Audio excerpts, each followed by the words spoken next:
Shalom Aleichem, everybody. Hope all is well. Today's video is sponsored by Mordechai Yisrael Ber. Ben Ita Rachel, may he experience blessings. May he have all the blessings in all of his endeavors. Today we're going to be talking about prophecy. What is the Kabbalah of prophecy? What does this mean? What is going on with prophecy when a prophet, when a holy, righteous man or woman experiences prophecy? What exactly is going on, and what's the Kabbalistic blueprint and formula and explanation, definition to what is happening here?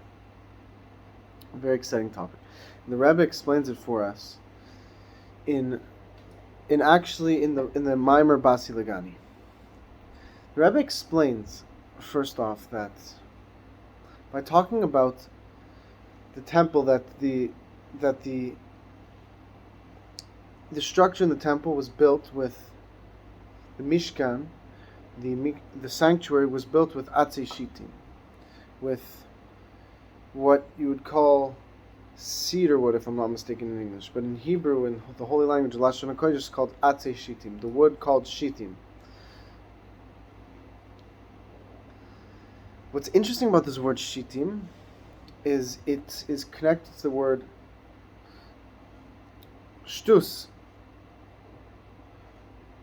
and shtus is something very interesting. Is this word is proper? I guess you would translate it as follows. You can translate it as craziness, for a lack of a better word, or foolishness. It's interesting that this word is related to the structure that's used to build the sanctuary, though extremely beyond words to describe the holiness of this location. It's used with a wood that on purpose resembles the word shtus, foolishness or craziness. The Rebbe then goes on to explain what is shtus, what is foolishness or craziness. The Rebbe says this is, first of all, we have to understand that there's everything that exists in the realm of holiness also exists. There is a mirror image, and everything that exists in a reflection of each other, that what exists in holiness, there's also a opposite, equal and opposing expression of this in impurity and unholiness.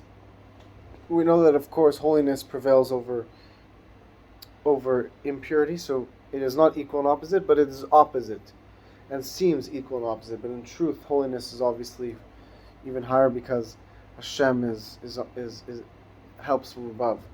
But so to speak, there is a mirror image that the holiness and unholiness mirror each other. So shtus of the unholiness is when a person becomes crazy, a person makes decisions. The Rebbe explains that a person will only sin against Hashem every time a person does a sin, an avera, is because a ruach shtus enters him, a foolishness enters him, a spirit of foolishness enters him, and this is the evil inclination. A person eats unkosher, a person, God forbid, does something, we don't want to go into it, there's all these types of examples you can think of. A person goes against one of the mitzvahs of the Torah, breaks a law from Hashem. He does it because an evil spirit convinces him, enters him, and convinces him to do this evil mistake. And why is it so evil? It's evil because of this, as follows. Because we know that Hashem is the true reality. Hashem is the true existence. And our souls are a part of God. And we've been put in this world to serve Him through our bodies. Our bodies which are neutral and can choose to either do good or, God forbid, the opposite of good.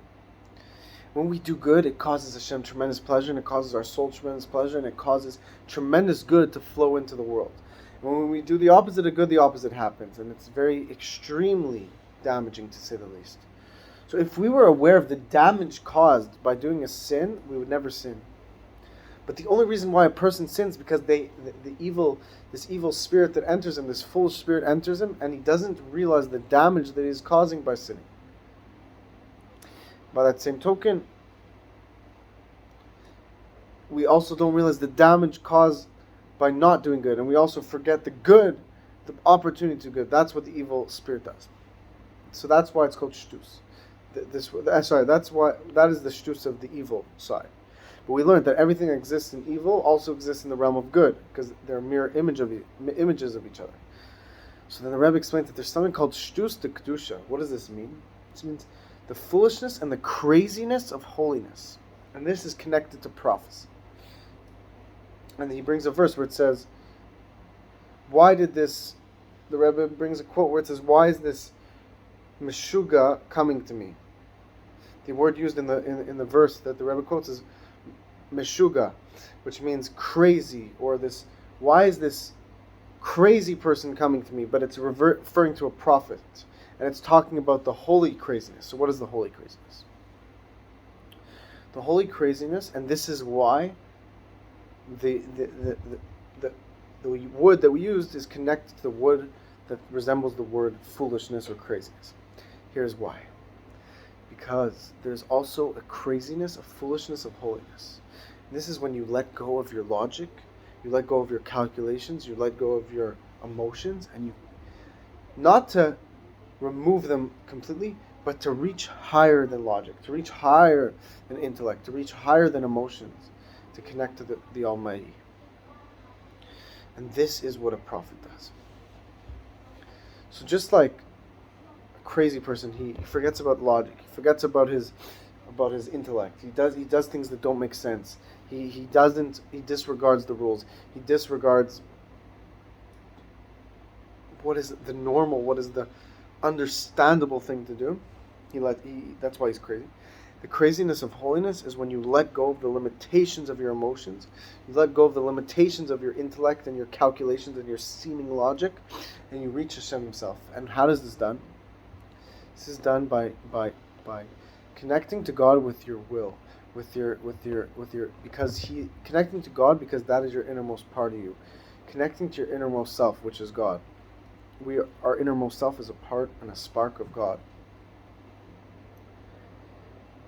So how do we do this? Whenever we learn Torah, when we learn Torah with our intellect, and we learn deep secrets of Torah, we have to remember, as deep as this idea is, I'm only tapping into a little glimpse of this with my mind. Yes, this is a real holy revelation of God that I'm experiencing in my mind when I'm learning Torah. But God is beyond infinitely even greater than this revelation that I'm experiencing right now. And by doing that, you transcend your logic. And by realizing that this still is God. God is the true existence. And by just letting go of your calculations and feeling happy, when you feel excited, when you feel happy, don't let these voices in your mind that try to cool off your happiness and say, this isn't real, this isn't that, by letting go. And that's how you connect to God. That's why sometimes dancing at a wedding is a bit crazy, if seemingly. You're acting wild, you're jumping around, you're singing, you're partying, but you're doing it in a way of holiness. And that is why it's one of the greatest mitzvahs to rejoice with to make the groom and bride happy. And that is why there is a very holy rabbi, Tzaddik. In the Gemara, there's multiple tzaddikim where one of them would juggle in front of the chassan and kala.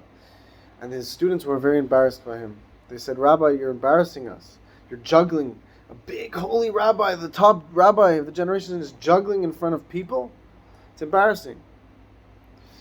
And the other rabbi would dance.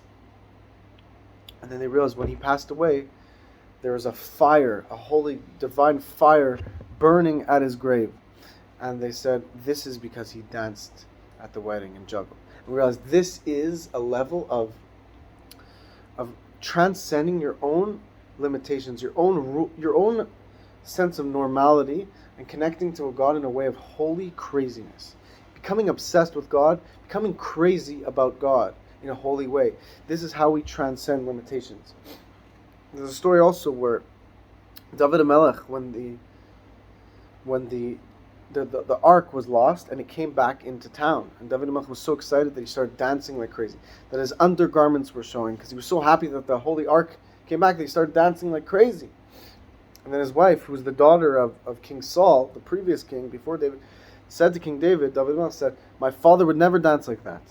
And what did David HaMelech respond? He said, and that's why I'm king now. Meaning to say, your father never danced. He never acted in a way of holy foolishness. He never transcended the limitations of normality in the way that I did, David Melch said. So that is why I reached an even higher level than your father. And we all can access this level by being happy. Happy without reasoning. The Yetzer Hara, the evil inclination, even our minds try to tell us we need a reason to be happy. But it's the opposite. If I need a reason to be happy, my happiness is dependent on something. But I'm happy because I'm happy, then all the reasons will be flown into by this happiness and will increase and ignite the happiness to even greater intensities. This is why a prophet had to remove his clothing when he experienced prophecy, because clothing started from the time of Etz Hadas, the sin of eating from the tree of knowledge. When Adam and Eve ate from the tree of knowledge, they were embarrassed that they had no clothes, and they put on clothes because now there was evil mixed into the picture.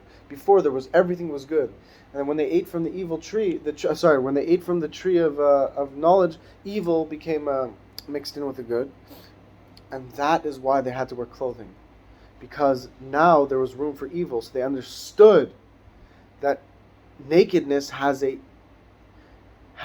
promiscuity to it, has a potential for evil from it. But a prophet is transcending this level of the sin of the tree of knowledge. That is why a prophet, he's reverting back or even forward to the times above the sin, above where there's no separation, where there's no good and evil, but rather it is beyond evil. It is pure good. That's why a prophet removed his clothing when he experienced prophecy, because he was letting go of the levushim, letting go of the limitations, letting go of the limitations of his own emotions, letting go of the limitations of his mind, of his intellect, and reaching his will, reaching his kesser, reaching his soul. And we know that our soul is so lofty, so holy, so immense, that what we're experiencing in this world is just the array of the outermost part of our soul. And all of the experiences we experience, godly experiences, is only from the little edge of the outermost part of the lowest level of our soul. And when we tap into these deep secrets of Kabbalah and Chassidus, and we learn which is truly godliness, we reveal, we flow, cause our deeper parts of our soul to flow in, and we channel and we download awareness of godliness. And that is why the prophets removed their clothing, because they let go of these limitations that they experienced by their emotions and their mind, and they transcended it. And then when you reach that level beyond intellect and emotion, then it can flow into the intellect and the emotion, and to ignite them and to illuminate them with godly light. Meaning, we're not getting rid of our intellect. We're just not being limited by our intellect. We're connecting to God even beyond intellect. And then we're causing that awareness to come into the intellect. And what does it mean to connect to God beyond intellect? One of the ways is through faith, belief in God, trusting in God. Sometimes all of our calculations say, how can I trust in God in this situation? This X, Y, and Z are happening and it doesn't look good.